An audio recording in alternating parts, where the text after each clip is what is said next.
teman-teman, ini aku bareng dengan ibu siapa tadi? Tabita. Tabita. Ya, Ibu Tabita itu beberapa tahun yang lalu menggunakan implan ya. Iya. Implan. Oh ya. Assalamualaikum warahmatullahi wabarakatuh. Jadi ibu ini menggunakan implan dan lepas karena mau hamil. Iya. Dan ini sudah melahirkan. Terus sekarang anaknya umur berapa? Sebulan. Dan dia tadi mau pasang implan sebenarnya hari ini, tapi aku merayunya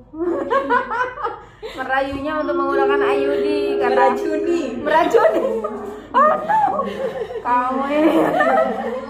Jadi dia aku suruh pegang dulu IUD-nya. Tak kenal maka tak sayang, pegang dulu. Kata dia apa? Lebih menyeramkan dari implan. Aku bilang perasaanmu aja. Iya benar. Udah, boleh diginikan? Boleh. Boleh diginikan. Membayangkannya seperti apa itu sekeras ini masuk di bawah?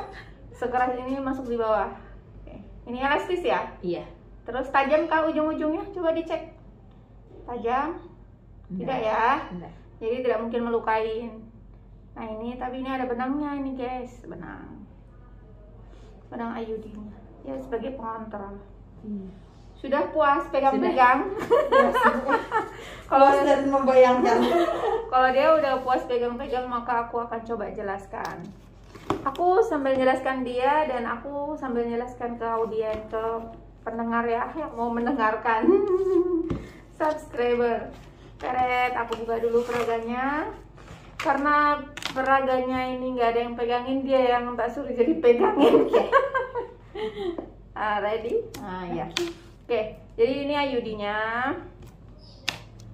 Biasanya sebelum dipasang, tapi kamu ada rasa ketertarikan? Tertarik ada, pengen nyoba ada. Nyoba, ya, karena tadi dia bilang ada riwayat papiloma ya. Papiloma. Anakku juga ada sih papiloma. Bapaknya nurun.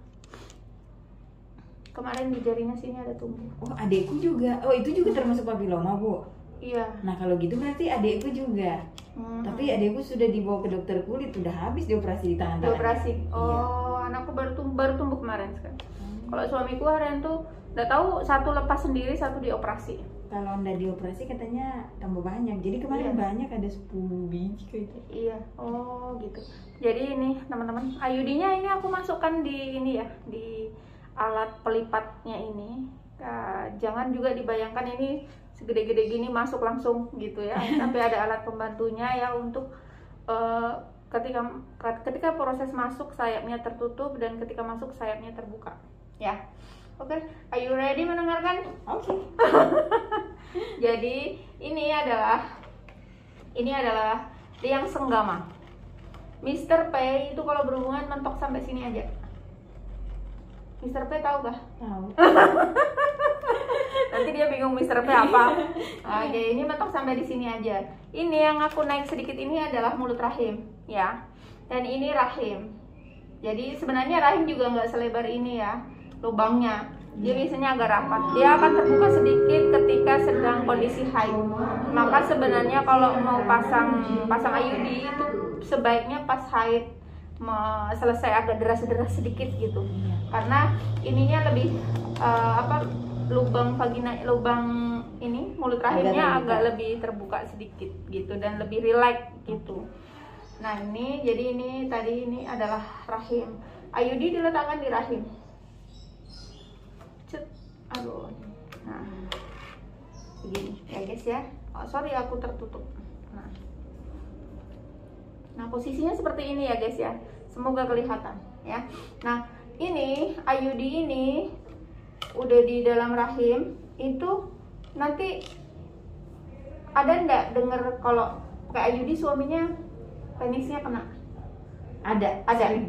Nah, seringnya itu itu yang tersentuh adalah benangnya ya. Ini benangnya ini biasanya bidan disisakan 3 cm di sini, di depan mulut rahim akan dipotong dan akan dilipat di samping di sini ya. Tapi banyak juga yang dipotong di sini benangnya. sampai di dalam mulut rahim benangnya dipotong, sehingga ketika berhubungan nggak terasa. Tapi pun dari sekian banyak yang pasang, ini setelah 1 bulan benangnya jadi lembut. Jadi tidak usah khawatir suaminya akan merasa sakit ya. Jadi aku yang sekarang ini benangnya aku tinggal 3 cm yang di bulan 7 kemarin buka pasang ya. Udah paham soal proses masuknya IUD? Okay. Jadi Mbak jadinya di mana? Di bawah sini atau di atas? Yang di bawah sini. Yang model Mbak ya, di bawah sini. Tapi Mbak kalau mau potongnya yang di sini boleh. Boleh. Sesuai ini request permintaan. Oke, ya. Ada satu hal lagi yang belum aku jelaskan ke dia tentang ini tembaga.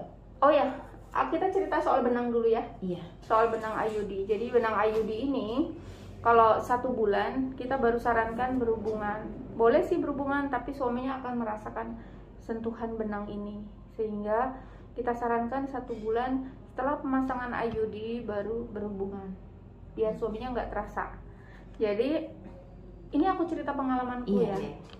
Aku menggunakan IUD di tahun 2013. Kemudian aku yakin bahwa IUD itu tuh yang 4 tahun. IUD itu yang pasangnya 4 tahun. Tapi ketika aku mau buka setelah 4 tahun, 3 dokter menyatakan ini masih lama. Dia bilang ini adalah IUD yang punya BKKBN yang 8 tahun.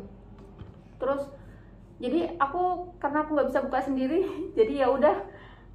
Dokternya juga nggak mau buka karena katanya masih cukup lama. Jadi aku nggak buka sampai akhirnya tahun ketiga dari waktu jadwal seharusnya aku buka, aku ke dokter Rahma dan aku USG dan katanya harusnya IUD ini dibuka 3 tahun yang lalu, kata dia kayak gitu.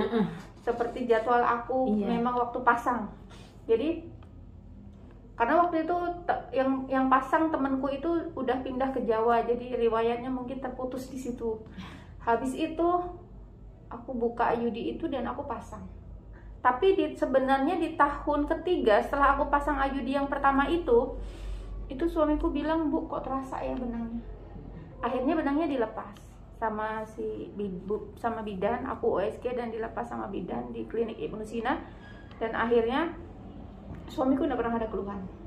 Oh, bisa benangnya dilepas? Benangnya dipotong pendek banget kayak tadi. Kemungkinan dipotong pendek banget. Tapi setahu saya digundul katanya kayak gitu, karena waktu buka itu ternyata benangnya memang nggak ada. Habis itu aku buka pasang dan benangnya saya minta digundul juga, benangnya biar suami nggak ngerasa gitu. Terus setelah 4 tahun dari pemasangan yang kedua, aku kemarin pasang yang benangnya nggak dilepas, jadi benangnya disisakan 3 cm. Karena kemarin itu cuman terus dilipat ke dalam. Terus karena aku ngelihat teman-teman yang dipasang IUD kok nggak apa-apa ya gitu, maksudnya benangnya ditinggal di dalam kok nggak apa-apa. Jadi aku cobain, dan kalau suamiku sih nggak masalah gitu sampai sekarang. Ini aku kemarin buka pasang di bulan 7 ya, buka pasang IUD yang ketiga kalinya di bulan 7. Sekarang udah bulan. Berarti nggak berhubungan sebulan dulu dong Ibu? Enggak sih, aku tetap berhubungan biasa. Iya. Oh, berarti itu aman aja? Nggak bisa ditunda itu. Iya benar. Itu juga yang saya pikirin. Cuman aku bilang sama suamiku, aku benangnya yang nggak dilepas loh. Aku bilang kayak gitu. Nanti kalau ada keluhan ngomong aja. Kata suamiku aman aja. Oh, ya udah gitu. Ya, oke. Jadi kalau kita kan mencobanya juga berdasarkan review pengalaman yang efek samping. Benar. Efek sampingnya itu ada 2 ya. Yang satu itu adalah haidnya lebih deras dari biasanya. Yang kedua adalah terasa kram kalau mau haid. Tapi kan itu normal ya. Kalau kita mau haid kan kram-kram sedikit. Saya tipenya yang jarang menstruasi. Oh iya. Tapi itu nanti bisa diatasin dengan minum obat natrium diklofenat atau asam mefenamat. Gitu. Ya.